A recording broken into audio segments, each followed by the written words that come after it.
How the fuck's it going, everyone? Back today with another video. Hope yous are doing well. Back today with a long overdue vid. I'm very aware it's probably been close to 2 weeks since my last one. Been just sorting some stuff over here. Not too much else to say, nothing to report. Just been busy and not really in the house too much. So yeah, I do plan on coming back to a regular upload schedule as opposed to the one vid every 1 or 2 weeks that I have been doing. But alas, I keep saying that and I keep kind of slacking over here. So just bear with me. I will be back sooner rather than later. Today, I'm going to be doing something that I haven't done yet. Something that I just kind of came up with. I've been brainstorming ideas even though I've been sort of absent from the front of the camera. This is going to be 5 fantastic one and done albums. So these are bands that have either split up after one album or just kind of ran with the one piece of material and just continued to tour on that. I'm sure you have some names popping into your mind as soon as I've said that. So yeah, let me know in the comments if you kind of guessed some of these. But first of all, what's going on in the background? Shown this one before at some point, probably a little while ago at this point. This is Necro Wretch with Serpents, Scourge. This came out in 2015 and this is a French band. This is their sophomore full-length album. And yeah, this is sort of really infernal, very wicked and malevolent sounding black and death metal.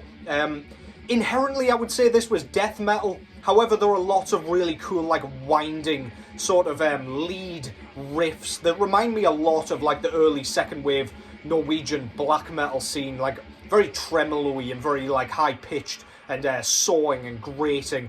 The vocals from Vlad are really wretched and screechy and nasty sounding. Very, very cool, right up my alley. Just adds a different flair to the usual kind of death growls that you get with this sort of album. Really, really good stuff. Go and check that out if you haven't already. That's Necro Wretch with Serpents, Scourge with. So yeah, as I say, I've got 5 bands here and 5 albums that I'm going to show. All of which are one and done albums, so not bands I'm expecting new material from by any means.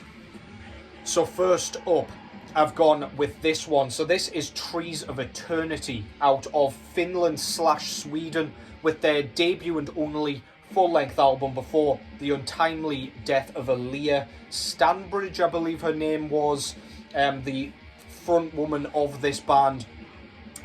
This album came out in 2016, and I believe this was even a posthumous album, if I'm not mistaken. This is really, like, emotive, thought-provoking, delicate, dainty sort of doom metal. However, there's emphasis on kind of ambience on this thing.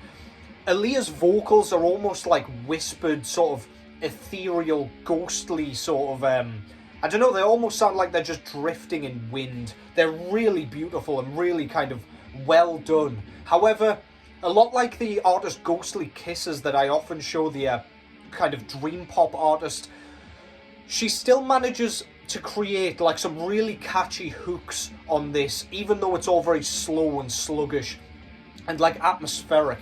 So everything sticks in your head, everything's really memorable and just makes you want to replay that track. It's more the type of stuff that's going to pluck on your heartstrings rather than sing your heart out whilst listening to. However, it is very, very much kind of infectious and contagious in a slightly different way to your usual kind of clean vocals.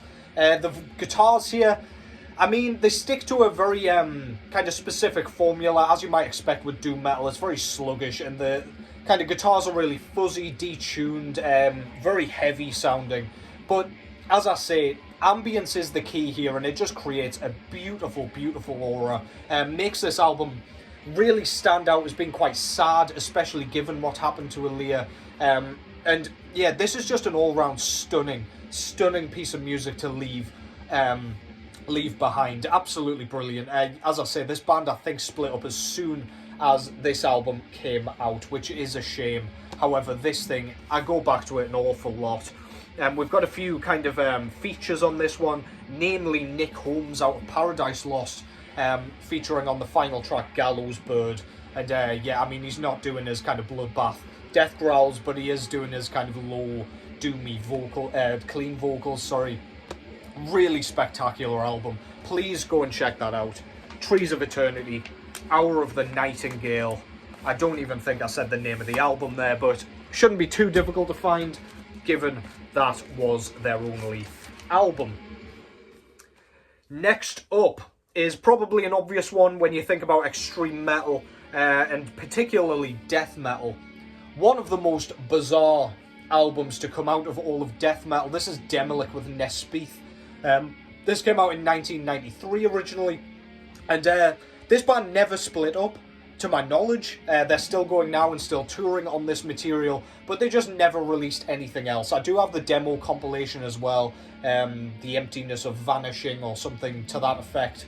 But yeah, this is their only full-length material, and this is such a unique and bizarre album that I don't even want new material from this band. I feel like it's a bit of an enigma. I love the kind of mysteriousness shrouding this album just because of how utterly bamboozling it is.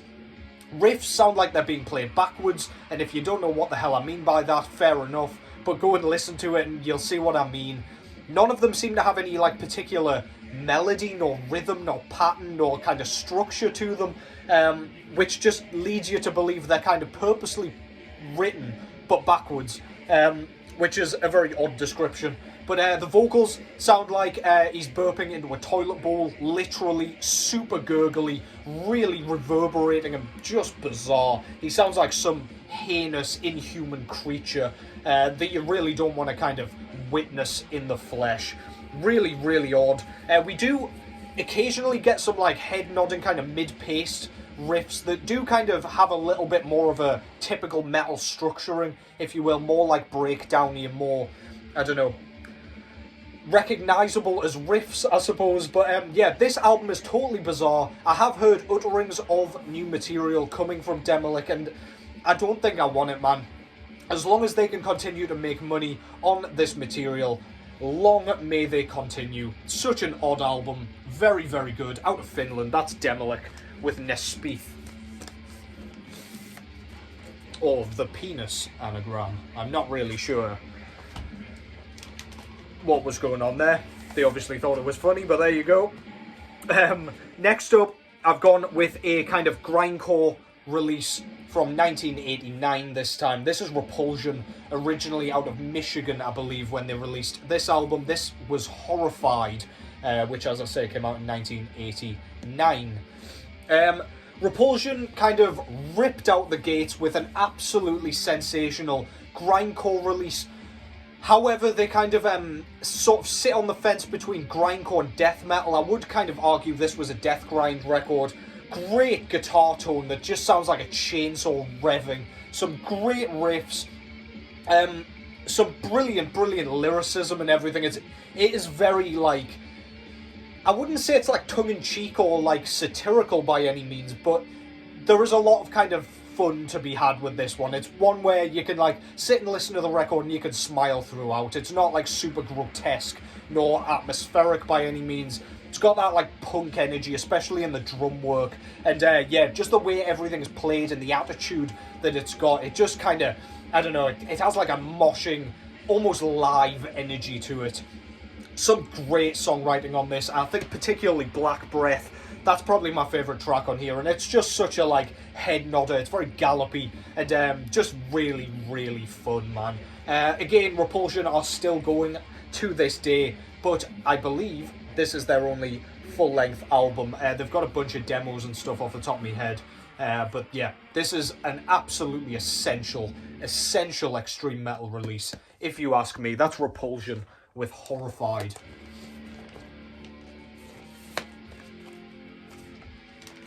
Next up is an album that I show quite often, namely because I often say this is my favourite kind of straightforward grindcore release. That, of course, is Insect Warfare, out of Texas, with their only full-length album from 2007 entitled World Extermination.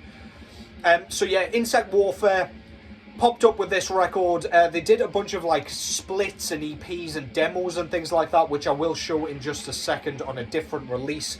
But this was the only full length that they ever did, under half an hour in length. This is a blistering assault on the senses. Drum work really kind of dominates the soundscape here, especially those blast beats. They just sound absurdly fast and loud in the mix, that they are impossible to ignore. The vocals are almost like wheezy growls. You can't hear a goddamn word that he's saying, but that's absolutely brilliant. Adds to the chaos and the Armageddon that is going on here.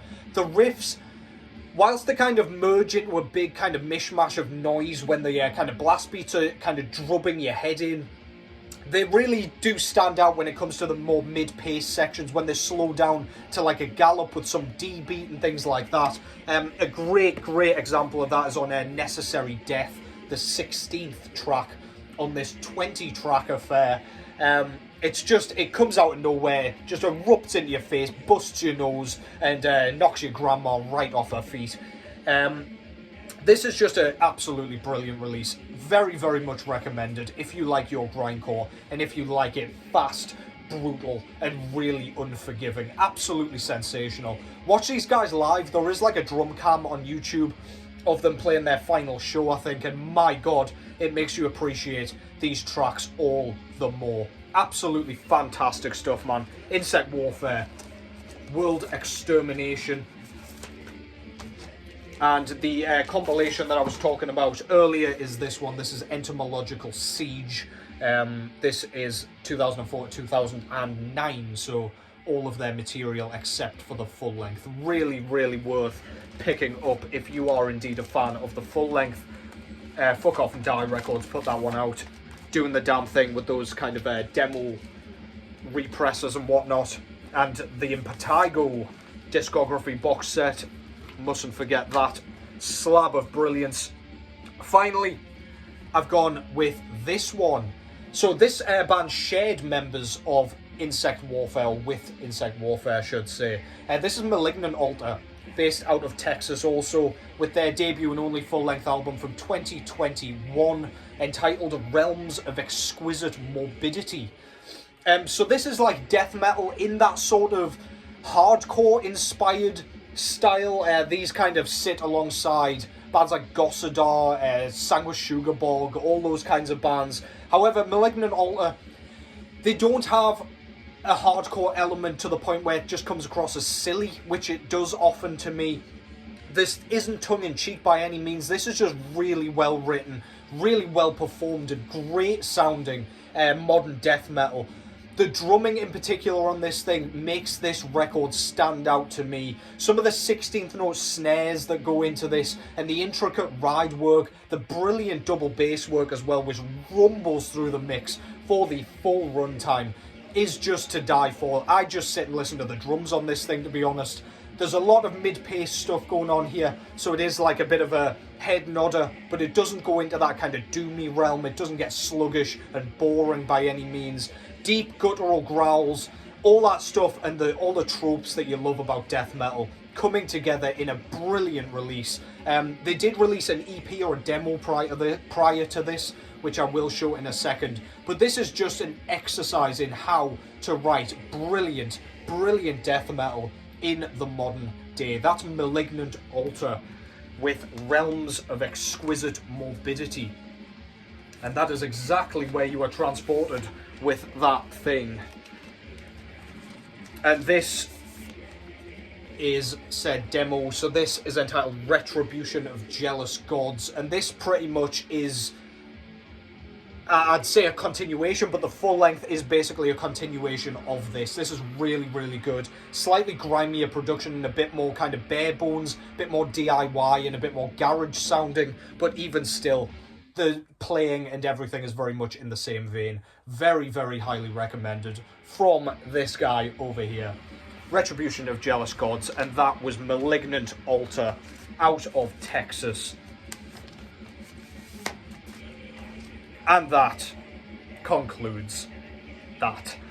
Thank you very much, as always, for watching. Thank you to any new subscribers, and thank you for the continued support, despite my relative inactivity over here. It's greatly appreciated. Your boys are not going anywhere permanently. Not that I plan, anyway. If I die, I die. But for now, take care as always, and I will catch yous in the next one.